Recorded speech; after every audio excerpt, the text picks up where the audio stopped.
Hello student, स्वागत है आपका हिस्ट्री क्लासेस में।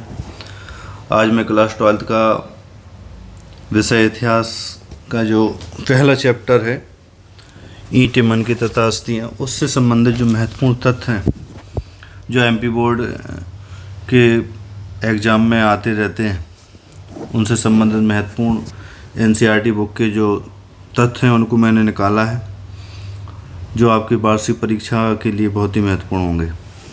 तो महत्वपूर्ण बिंदु में मैंने निकाला है, पहला पॉइंट है हड़प्पा अथवा सिंधु घाटी सभ्यता की सबसे विशिष्ट पुरावस्तु क्या थी। तो आपको याद होना चाहिए सबसे विशिष्ट पुरावस्तु हड़प्पाई मोहरें थी। हड़प्पाई मोहरें मूलतः किसकी बनी हुई थी?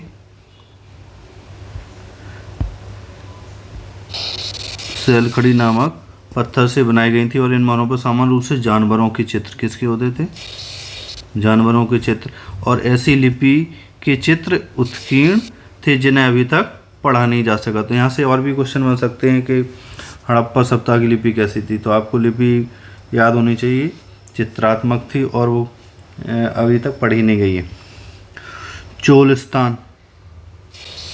अब चोलिस्तान जो स्थान है वो वर्तमान का जो पाकिस्तान का सिंध और पंजाब का क्षेत्र है और अपने राजस्थान का जो मरुस्थलीय जो भाग है उस समृद्ध भाग को जो अर्धशुष्क क्षेत्र कहलाता है, उसको चोलिस्तान कहते हैं। तो उसमें से बहुत सारे कई स्थान प्राप्त हुए चोलिस्तान से। और बनावली हरियाणा से मिट्टी के बने हुए हल की प्रतिरूप मिले हैं। तो क्वेश्चन पूछा जा सकता है कि मिट्टी के हल के प्रतिरूप कहाँ से प्राप्त हुए हैं। तो आपको याद होना चाहिए कहाँ से प्राप्त हुए हैं, बनावली हरियाणा से। कालीबंगा।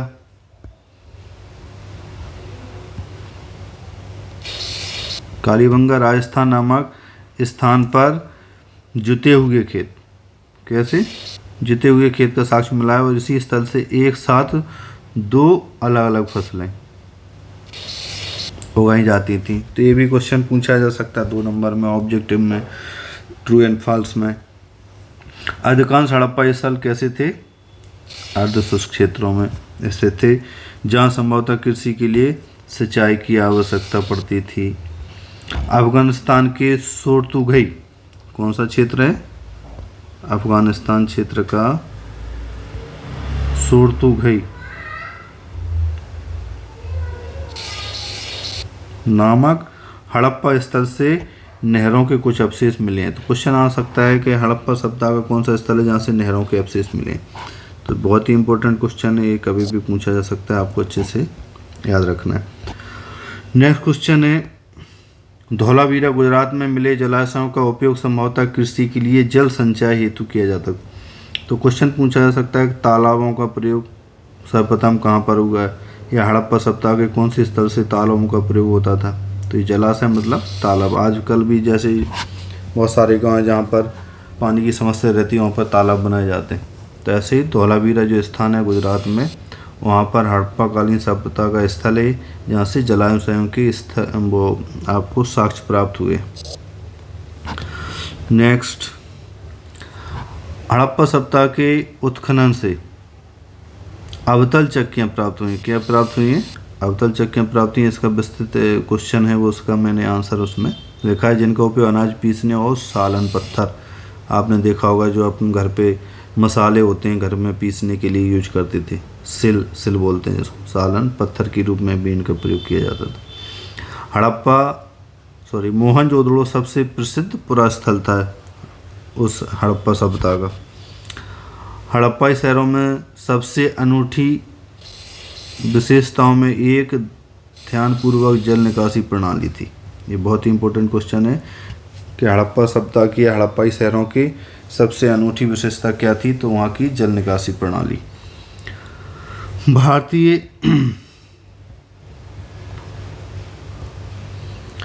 भारतीय पुरातात्विक सर्वेक्षण के पहले जनरल अलेक्जेंडर कनिंघम थे, जिन्हें भारतीय पुरातत्व का जनक भी कहा जाता है। बहुत ही इंपॉर्टेंट क्वेश्चन है, सभी को याद रखना है।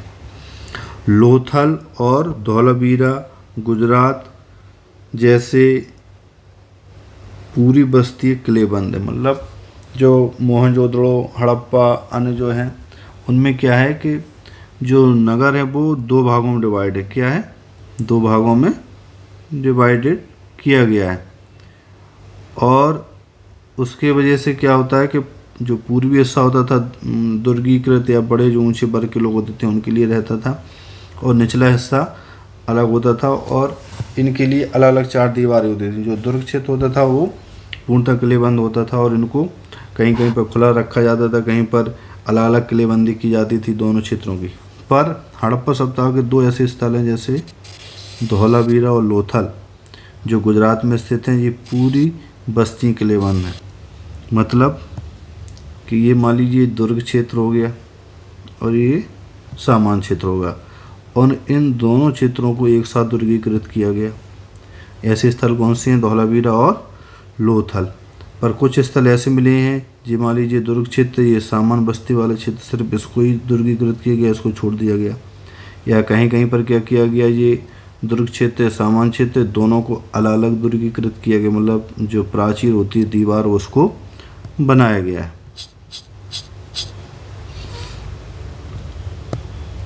नेक्स्ट कुछ पॉइंट है, मोहनजोदड़ो में विशाल स्नानागार मिला है। क्वेश्चन पूछा जाता है ये भी, ऐसा कौन सा स्थल है जहाँ से विशाल स्नानागार के साक्ष्य प्राप्त हुए? तो आपको याद होना चाहिए मोहनजोदड़ो, जहाँ से क्या मिला अपन को? स्नानागार के साक्ष्य मिले हैं। जो आंगन में बना हुआ एक आयताकार जलाशय होता था, इस चारों ओर से गलियारे से घिरा होता था, और जलाशय में उतरने के मतलब नीचे की जो तल होता था वहाँ तक जाने के लिए उत्तर और दक्षिण भाग में क्या होती थी? सीढ़ियाँ बनाई गई थी। नेक्स्ट,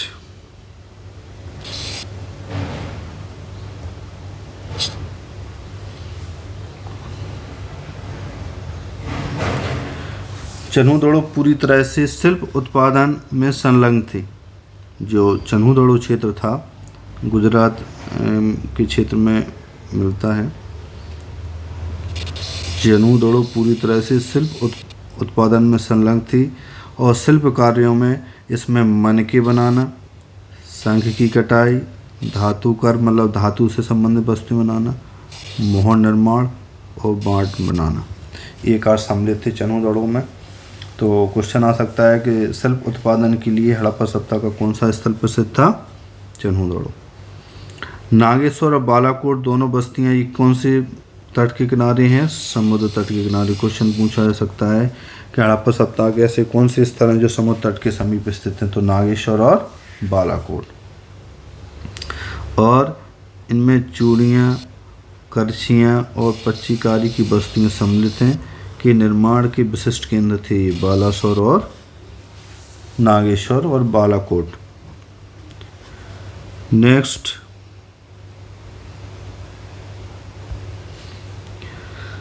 बैलगाड़ियों के मिट्टी के बने खिलौने के प्रतिरूप संकेत करते हैं कि सामान तथा लोगों के लिए एक स्थल मार्ग द्वारा परिवहन का एक महत्वपूर्ण साधन संभवतः सिंधु तथा उसकी उप नदियों के बगल में बने नदी मार्गों, साथ ही तटीय मार्गों का भी प्रयोग किया जाता था। तो ये क्वेश्चन भी पूछा सकता है, हड़प्पा सप्ताह में लोग परिवहन के लिए कौन कौन से साधनों का प्रयोग कर सकते थे? तो आपको पता है कि मिट्टी की बनी हुई बैलगाड़ी प्राप्त हुई, जिससे पता चलता है कि कहीं न कहीं लोग इस बैलगाड़ी का प्रयोग थल मार्ग में चलने के लिए करते थे परिवहन की तरह। और जो नदी मार्ग होते थे उनका भी जो व्यापार होता था, विदेश व्यापार, उसमें प्रयोग किया जाता था। कुछ महत्वपूर्ण ऐसे स्थल हैं जहाँ से हड़प्पा के लोग कुछ विशेष वस्तु मंगाते, जैसे हड़प्पा सप्ताह की सोरतुगई, यहाँ से आपको क्या मिलता था? नीले रंग की लाजवंत मणि। ठीक है, तो ये हड़प्पा सप्ताह की जो प्रमुख कोई भी जो उद्योग होता है तो उस उद्योग को चलाने के लिए कच्चे माल की आवश्यकता होती है। तो ये कच्चे माल कहाँ से कैसे मंगाते थे उसके बारे में कभी भी क्वेश्चन जोड़ी के रूप में पूछा जा सकता है। खेतड़ी अंचल जो अपने किसके लिए प्रसिद्ध था? तांबे की खदानों के लिए। तो यहाँ से खेतड़ी नामक स्थान जो कि राजस्थान में स्थित है, कहाँ पर है? राजस्थान।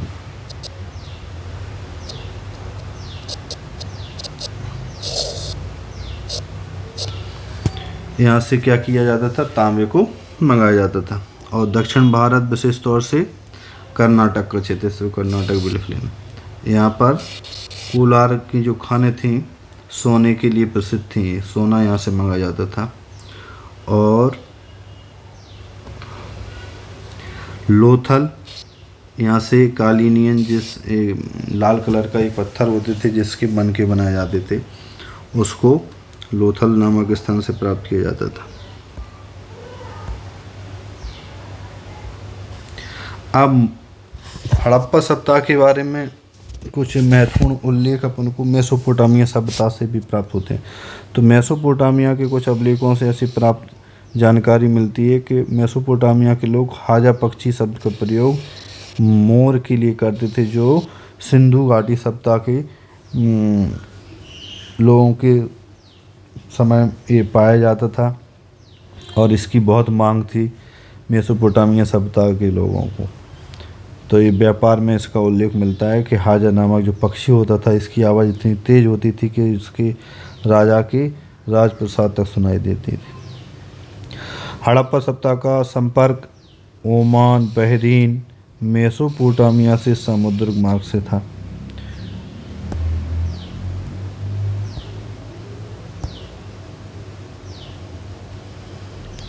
मेसोपोटामिया के लोग हड़प्पा सभ्यता के लिए मेलुआ शब्द का प्रयोग, कौन सा शब्द का प्रयोग करते थे, मेलुआ शब्द का प्रयोग करते थे। किसके लिए, हड़प्पा सभ्यता के लिए। कौन करते थे, मेसोपोटामिया के। ऋग्वेद में पुर शब्द का उल्लेख, जिसका अर्थ है प्राचीर, किला, गढ़।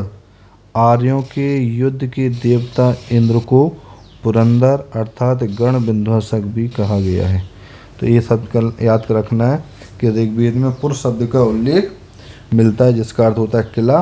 और इन आर्यों का युद्ध के देवता के रूप में किसको वर्णित किया गया है, इंद्र को।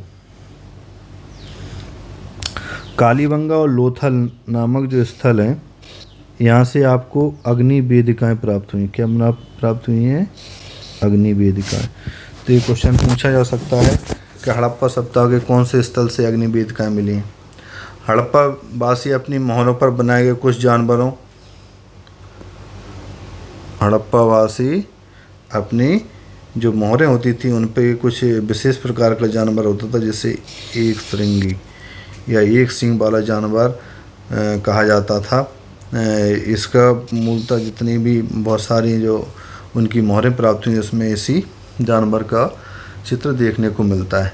तो इसलिए माना जाता है कि हड़प्पा सभ्यता का ये पूजनीय पशु भी था, एक श्रृंगी या एक सींग वाला बैल। अगला है, कुछ मोहरों पर एक आकृति जैसे पालती मारकर योगी बैठाओ की मुद्रा में बैठाया गया एक व्यक्ति है, और कभी कभी जिसे जानवरों से घिरा हुआ दर्शाया गया है, जिसे आदि शिव से तुलना की जाती है। अर्थात हिंदू धर्म के प्रमुख देवताओं में से एक का आरंभिक रूप की संज्ञा दी जा सकती है, जिसमें हिंदू धर्म में पूजा जाता है शिव को।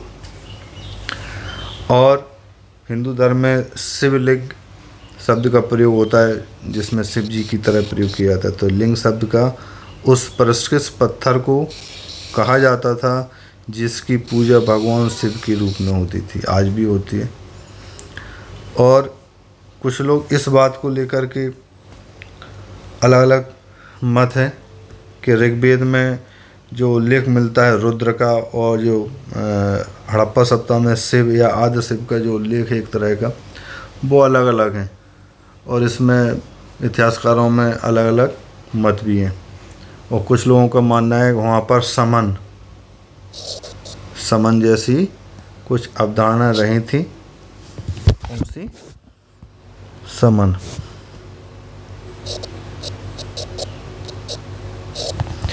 और वे महिला और पुरुष होते थे जो जादुई और इलाज के माध्यम से, जादुई तथा इलाज करने की शक्ति होने और साथ ही दूसरी दुनिया से संपर्क साधने के सामर्थ्य का दावा करते थे। मतलब आध्यात्मिक जादू टोना टोटके वाले जो लोग होते थे उनको समन शब्द का प्रयोग करते थे। अब इसके लिए कुछ महत्वपूर्ण अति लघुत्तरीय प्रश्नों के उत्तर भी हैं। अति लघुत्तरीय प्रश्नों के उत्तर। पहला क्या है आपका, फ्रियोंस क्या था? तो फ्रियोंस घिसी हुई रेत अथवा बालू तथा रंग और चिपचिपे पदार्थों के मिश्रण को पकाकर बनाया गया पदार्थ से निर्मित छोटे पात्र थे, जो संभवतः कीमती माने जाते थे, क्योंकि इन्हें बनाना क्या था, बहुत ही कठिन था। इतना सा याद करना है आप। नेक्स्ट क्वेश्चन है, हड़प्पा सभ्यता की लिपि कैसी थी? तो आपको मैंने बताया क्लास में भी कि हड़प्पा सभ्यता की लिपि चित्रात्मक थी, जो अभी तक नहीं पढ़ी गई।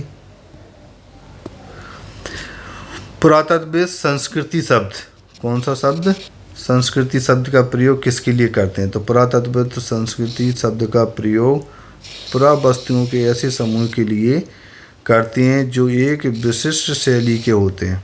कैसे होते हैं?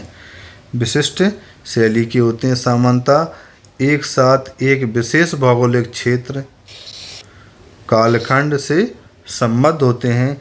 ऐसे ही पुरावस्तुओं को संस्कृति शब्द की तरह प्रयोग किया जाता है। नेक्स्ट क्वेश्चन है, ग्रिड पद्धति से आप क्या जानते हैं या ग्रिड पद्धति से क्या आशा है? तो हड़प्पा सभ्यता के दौरान शहरों की योजना एक आयताकार ग्रिड पद्धति में बनाई गई थी। नगर नियोजन सिंधु घाटी सभ्यता की एक क्या है, अनूठी विशेषता थी। ग्रिड पद्धति समांतर रेखाओं को प्रतिच्छेद करने वाला एक क्या था, नेटवर्क था। जैसे एक रेखा इधर से आ रही है, एक इधर से आ रही है और एक इधर से आ रही। तो इस टाइप से ये नेटवर्क बनाया गया था, जिसको क्या नाम दिया गया, ग्रिड पद्धति। नेक्स्ट क्वेश्चन है, अवतल चक्की से क्या अभिप्राय है? तो अवतल चक्कियाँ किसके लिए प्रयोग होती थी?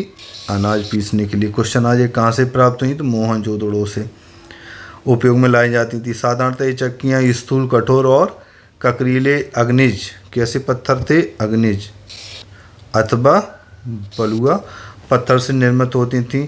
क्योंकि इन चक्कियों के तल सामान्यतः गोलाकार हैं, इसलिए इन्हें ज़मीन में जमा कर रखा जाता होगा, जिससे ये अनाज पीसते वक्त ना हिले। और आपको मैं बता दूं, इसमें ही ये जो पत्थर थे, जो अवतल चक्कियों की तरह प्रयोग होते थे, इन्हीं का प्रयोग सालन पत्थर की तरह या सिल की तरह प्रयोग करते थे, जो आज आप लोग अपने घर में अपने मसालों को पीसने के लिए करते हैं। तो आज की क्लास यहीं पर समाप्त करते हैं और आप सभी लोग सभी प्रश्नों को